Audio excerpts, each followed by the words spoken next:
What's up, guys? We're back again with this week's exercise tip. In light of the CrossFit Games, we're going to take it back a little bit from your standing lifting and strengthening movements and go more towards a burpee. Which, first off, if you're not watching the CrossFit Games, you really should, because Matt and Tia are probably putting on like one of the best performances across like any type of sport right now. They are absolutely killing it, and for going into a competition when you have no clue what you're about to be doing, it really is impressive. Their endurance, their conditioning, their strength, and their overall abilities across the board.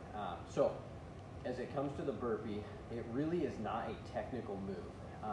It is not like other movements like your snatch, your Olympic movements, or even a lot of your just general strength training, that you need a lot of technical movements or specific things that you need to do a burpee. If you boil it down to anything, it is really how fast can you get your chest down to the floor and get back up and add that jump at the end.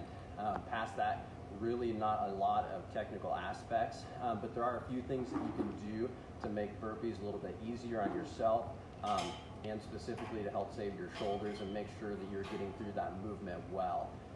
So a standard, if you're looking at standards of how to do a burpee, chest needs to touch the ground when you're coming down, come all the way up, and then jump with arms up above. There are some different variations, obviously, in what you are doing in CrossFit, whether you're jumping over something. But in general aspects, if you're going true burpee, a lot of times what you're going to see is you're going to go down into a plank position, push up where you're touching your chest to the ground, come back up, and then jump in the air. So it's going to look something like this. And then you're going to come back up. Now, that's really good if you're going for kind of an overall strengthening / conditioning movement where you're getting a good push up in there and going more for that conditioning. But as you start to rep more and more burpees, what you're going to see more athletes do is they're going to do more of a seal push up, and so you're actually going to see lower legs and midsection hit the ground first, and then you're going to bring that chest down. That's going to save your arms, and then they're going to reverse and do more of a seal push-up to come up. So it's going to look a little bit more like this. So you're going to come down and touch, and then come back up. So you're going to save yourself, especially if you're going through kind of like a Metcon where you're really working on metabolic conditioning, and you're doing a ton of burpees. You're really going to want to save yourself.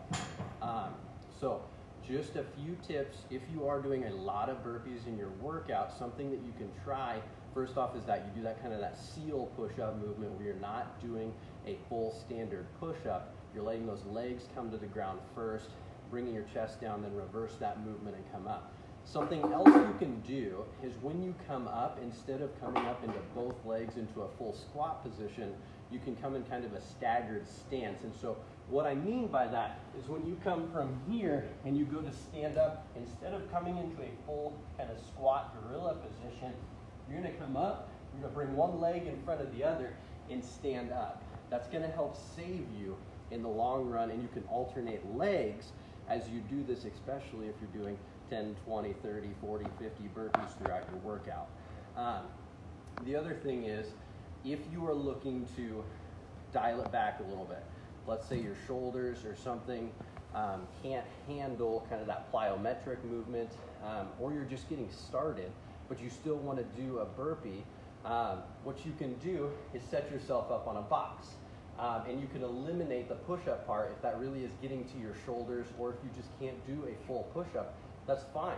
Go ahead, find yourself a box, find a good height for you, and you can still work into those burpee movements. You can still use it to get your heart rate up using a box, slowing down those movements so that you can make sure and get your heart rate in a good place and still get that kind of metabolic conditioning going.